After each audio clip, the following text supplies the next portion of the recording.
আমার কোথাও যেন মনে হচ্ছে অমিত শাহ বাংলায় এই মুহূর্তে প্রসেনজিৎ চট্টোপাধ্যায়ের মতন আইকন হিরো এদের বাড়িতে যাচ্ছে অবশ্যই অরাজনৈতিক। রুদ্রর সাথে প্রসেনজিতের একটা দুর্দান্ত ভালো সুনিবিড় সম্পর্ক, একে অপরের পরম বন্ধু, গুরু, একে অপরকে গুরু শিষ্যের দৃষ্টিকোণ থেকে দেখেন। এই জায়গায় দাঁড়িয়ে প্রসেনজিৎ যদি বাড়তি টলিগঞ্জের কোনো পদ পান, আমার মনে হয় সবচেয়ে বেশি খুশি হবে রুদ্রনীল।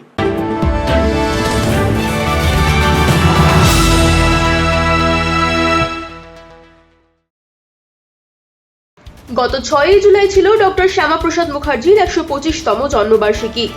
তারই উদযাপনে বাংলায় পা রাখেন স্বরাষ্ট্রমন্ত্রী অমিত শাহ। তবে সেই দিনই যে বাংলাকে নতুন কোনো চমক উপহার দেবেন তিনি, তা জানত না কেউই। দুপুরে মুখ্যমন্ত্রী গাড়িতে করেই প্রসেনজিৎ চট্টোপাধ্যায়ের বালিগঞ্জের বাড়িতে উপস্থিত হন তিনি। ছিলেন মিনিট 15 মতন। কি কথা হয়েছিল তাদের মধ্যে, সেই নিয়েই চলছে জল্পনা। এ বিষয়ে কথা বলে নেওয়া হলো বিশিষ্ট রাজনৈতিক বিশ্লেষক ঝন্টু বড়াইকের সঙ্গে। আমরা দেখেছি স্বরাষ্ট্রমন্ত্রী অমিত শাহ গতকাল প্রসেনজিৎ চট্টোপাধ্যায়ের বাড়িতে এসেছিলেন তার সঙ্গে দেখা করতে। অমিত শাহের মনে কি চলছে এখন প্রসেনজিৎ চট্টোপাধ্যায়ের বাড়িতে হঠাৎ? দেখুন, রাজ্যের সদ্য ক্ষমতায় এসেছে বিজেপি, এখনো কোনো কমিটি তৈরি করেনি তারা। শিক্ষা, স্বাস্থ্য, সংস্কৃত জগতের অনেক ছোট ছোট কমিটিগুলো থাকে, যে কমিটিগুলোতে একটি শাসক যখন নতুন ক্ষমতায় আসে, তারা তাদের মতাদর্শের বা তাদের পছন্দের বা তাদের কমফোর্ট জোনে লোকদেরকে বসাতে চায়। এটা খারাপ কিছু নয়, এটা তৃণমূল করেছে। বামেদের সময় দীর্ঘ আমরা দলতন্ত্রে অনিলায়ন শব্দটাকে দেখেছি, শুনেছি, যে পছন্দের লোক ছাড়া তারা কোথাও ঢুকতে দিতেন না। আজকের বিজেপি ক্ষমতায় এসেছে, তারাও একটা মতাদর্শ নিয়ে চলে, হিন্দুত্ববাদী মতাদর্শ। তারপরে তাদের 3 জন রাজ্যসভার সাংসদ পাঠানোর একটা রাজ্যের তরফ থেকে যে কোটা তাদের রাজ্যের, সেটারও একটা সামনে খুব শীঘ্রই সেই রাজ্যসভার সাংসদেও লোক পাঠানোর জায়গা থাকবে। আমার কোথাও যেন মনে হচ্ছে অমিত শাহ বাংলায় এই মুহূর্তে প্রসেনজিৎ চট্টোপাধ্যায়ের মতন আইকন হিরো এদের বাড়িতে যাচ্ছে অবশ্যই অরাজনৈতিক। এর আগে যেমন সৌরভ গাঙ্গুলির বাড়িতে বিগত সরকারের সময় তিনি এসেছিলেন, খাওয়া দাওয়াও করেছিলেন, এখানেও এই নিতান্তই সৌজন্যের সাক্ষাৎ এটা বলা যাবে না, কারণ স্বয়ং মুখ্যমন্ত্রীর গাড়ি চড়ে তিনি গিয়েছেন, যেটা যে কন্ডাক্ট মেনে, যে রীতি মেনে স্বরাষ্ট্রমন্ত্রকের যাওয়ার কথা, সেটার বিপরীত। অর্থাৎ একান্তই এটা যে স্পেশাল একটা আলোচনার জায়গা। এবং প্রসেনজিৎ চট্টোপাধ্যায়ের বাড়িতে আকস্মিক তিনি ঘুরে এলেন, এটার পিছনে অনেক সুদূর প্রসারিত কিছু প্রশ্ন আছে, কিছু জিজ্ঞাসা চিহ্ন আছে, এবং অতি অবশ্যই এমন কিছু রসায়ন আছে যেগুলো নিয়ে কিন্তু আগামীতে আমাদের দেখবেন ভাবতে হবে। ইতিমধ্যেই প্রশ্ন উঠছে যে প্রকাশ চিকবড়াই, যিনি তৃণমূলের রাজ্যসভার সাংসদ ছিল, আদিবাসী মুখ নর্থ বেঙ্গলের, কিংবা আমাদের প্রসেনজিৎ চ্যাটার্জি, আরও কোনো একজন, এদের কি সাংসদ হিসেবে রাজ্যসভায় বিজেপি পাঠাতে চাইছেন? এটা কিন্তু একটা বড় প্রশ্ন। যাই হোক না কেন, কোনো একটি বিজেপি শাসিত পশ্চিমবঙ্গের কোনো একটি উল্লেখযোগ্য পদ বা দায়িত্ব যে প্রসেনজিৎ আগামীতে পেতে চলেছে, এটা মাননীয় স্বরাষ্ট্রমন্ত্রীর তার বাড়িতে আকস্মিক যাওয়াতে কিন্তু আপাতত নিশ্চিত। এই যে আপনি এক্ষুনি বললেন যে সাংস্কৃতিক একজন আইকন হিসেবে হয়তো প্রসেনজিৎ চট্টোপাধ্যায়ের মুখ আমরা পরবর্তীকালে দেখতে পারি বিজেপিতে, তিনি কি সত্যি একজন সাংস্কৃতিক আইকন হওয়ার যোগ্য? ডেফিনেটলি। অস্বীকারের জায়গা কি করে করি? তার বাবা ফিল্ম ইন্ডাস্ট্রির, বলিউডের একটা উল্লেখযোগ্য চরিত্র বিশ্বজিৎ। প্রসেনজিৎ ফিল্ম ইন্ডাস্ট্রিতে প্রায় 4 দশক। এখানে অনেকের বয়স অত হয়নি যতদিন না টালিগঞ্জে প্রসেনজিৎ ফিল্ম করেন, ঠিক আছে? ঐতিহাসিক একটা প্রেক্ষাপট তার আছে, অনেক ভালো ভালো আর্ট ফিল্ম তার হাত দিয়ে তৈরি হয়েছে। প্রসেনজিৎ এমন একজন মানে শিল্পী যিনি বিতর্কের ঊর্ধ্বে। দেখুন, তাপস পালেরও বিতর্ক ছিল। আপনার টলিগঞ্জের এমন অনেক শিল্পী আছে বিতর্কিত, বিতর্ক আছে, বিভিন্ন ধরনের বিতর্ক টাইম টু টাইম তাদের সাথে জড়িয়েছে, রাজনৈতিক, সামাজিক বা অন্যান্য কিছু। কিন্তু প্রসেনজিৎ কিন্তু বিতর্কের ঊর্ধ্বে নিজেকে রেখেছেন, এবং বিগত সরকারের সময় কেউ বলতে পারবে না তৃণমূলের ধামাধরা তিনি ছিলেন, বা বামেদের সময় কেউ বলতে পারবে না বামেদের ধামাধরা ছিলেন। যেটুকু সৌজন্যতার জন্য সরকারি অনুষ্ঠানে যাওয়া আসা, সেটা তো প্রত্যেককেরই আমাদের করতে হয়, একটা আইকন তো তাকে তো করতেই হবে। ফলে এই জায়গায় দাঁড়িয়ে এই নাগরিক সমাজের অন্যতম মুখ, আপনি যদি টালিগঞ্জে বুম নিয়ে ঘুরে বেড়ান, কোনোদিনও প্রসেনজিতের সম্পর্কে এটা কেউ বলবে না তিনি বিগত সরকারের ধামাধরা ছিলেন, এই সরকারের ধামাধরা বা তার আগের বাম সরকারের ধামাধরা, এটা কিন্তু কেউ বলবে না। বিজেপি প্রসেনজিৎকে জাতীয় পুরস্কার সম্মানিত করেছে, তাহলে কি অমিত শাহের মনে আরো বড় কোনো রাজনৈতিক বা সাংস্কৃতিক পরিকল্পনা রয়েছে?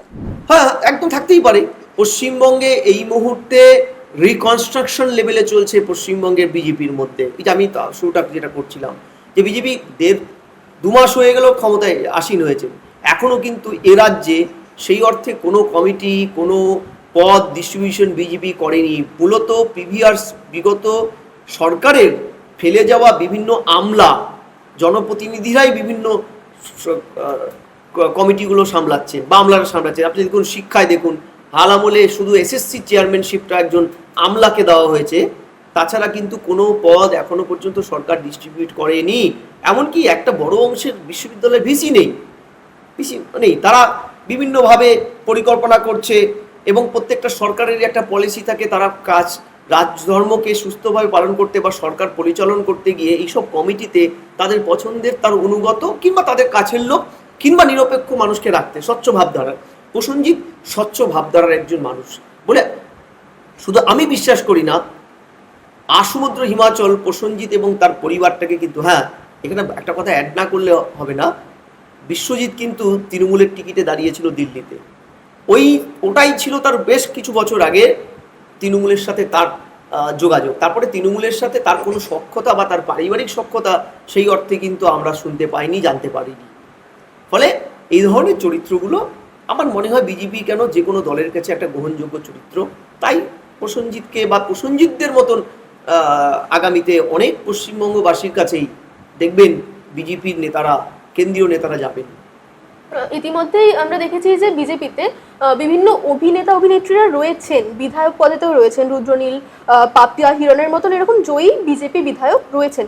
সেখানে তাদের গুরুত্ব কমিয়ে রেখে শুধুমাত্র প্রসেনজিৎকে সামনে এনে কি বিজেপি বাংলা চলচ্চিত্র শিল্পে নতুন পরিবর্তন আনতে পারবে? দেখুন, কাউকে কেউ পিছোয়নি। রুদ্র আমার খুব প্রিয় বন্ধু কাম দাদা।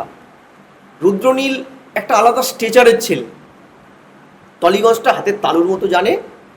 আপনারা কোট করতে পারেন আমার শব্দটা, যে এই মুহূর্তে টালিগঞ্জের যে বিশ্বাস ব্রাদার্সরা যে অচলাবস্থাটা তৈরি করে দিয়ে চলে গেছে, তোলাবাজদের আখড়ায় পরিণত করে দিয়েছিল, সিন্ডিকেট রাজত্বটাকে রন্ধে রন্ধে ঢুকিয়ে দিয়েছিল, সেই জায়গায় দাঁড়িয়ে কিন্তু রুদ্র অনেকটা সামাল দিতে পেরেছে। এই সমস্যাগুলো, কারণ রুদ্র সেই মাটিটাকে চেনে। রুদ্র দীর্ঘদিনের শিল্পী, সেখানকার একদম জাত শিল্পী। ফলে রুদ্র শুধু জাত শিল্পী নয়, বিধায়ক। এবার মুখ্যমন্ত্রীর সাথে ওই সময় তৎকালীন মুখ্যমন্ত্রী মমতা ব্যানার্জির বিরুদ্ধে তিনি দাঁড়িয়েছিলেন ভবানীপুরে, এবং সেই জায়গায় দাঁড়িয়ে ওর কমিটমেন্ট নিয়ে কেউ প্রশ্ন করবে না, ওর যোগ্যতা নিয়ে কেউ প্রশ্ন করবে না। হ্যাঁ, এটাও ভালো করে বলতে পারি, রুদ্রর সাথে প্রসেনজিতের একটা দুর্দান্ত ভালো সুনিবিড় সম্পর্ক। একে অপরের পরম বন্ধু, একে অপরকে গুরু শিষ্যের দৃষ্টিকোণ থেকে দেখেন। এই জায়গায় দাঁড়িয়ে প্রসেনজিৎ যদি বাড়তি টালিগঞ্জের কোনো পদ পান, আমার মনে হয় সবচেয়ে বেশি খুশি হবে রুদ্রনীল, কারণ রুদ্রের কাজটা অনেক সহজ হবে। আখিরে দিনান্তে রুদ্র তো ইন্ডাস্ট্রির ভালো চায়, আর প্রসেনজিৎও ভালো চায়। এবং আমার কাছে যা খবর, দেখুন আমি আবারও বলছি, রুদ্র আমার খুব প্রিয় বন্ধু এবং দাদা, এবং রুদ্রের টালিগঞ্জের একাধিক অ্যাক্টিভিটি লাস্ট 2 মাসে ও বিধায়ক হওয়ার পরে আমি প্রতিদিনের ডে টু ডে আপডেটটা আমি ওর কাছ থেকে পাই বা নেই বা শুনি। ফলে এই জায়গায় দাঁড়িয়ে রুদ্র যে টালিগঞ্জের ভালো চায়, যে টালিগঞ্জকে 15টা বছরে খান খান করে দিয়েছে এই বাদার্স, বিশ্বাস বাদার্স, এটার থেকে ও পুনরুদ্ধার করতে চায়, হুতো গৌরবকে ফিরিয়ে আনতে চায়। সেই জায়গায় দাঁড়িয়ে আজকে যদি প্রসেনজিৎকেই রাজ্য সরকার বা কেন্দ্রের শাসনাধীন বিজেপি সরকার মনে করেন যে টালিগঞ্জে তাকে বাড়তি দায়িত্ব দিয়ে টালিগঞ্জের হতো গৌরবকে পুনরুদ্ধার করে টালিগঞ্জের যে একটা টেলি ইন্ডাস্ট্রি, তাকে ভারতের চালিকা শক্তি ছিল একটা সময়, ঠিক আছে।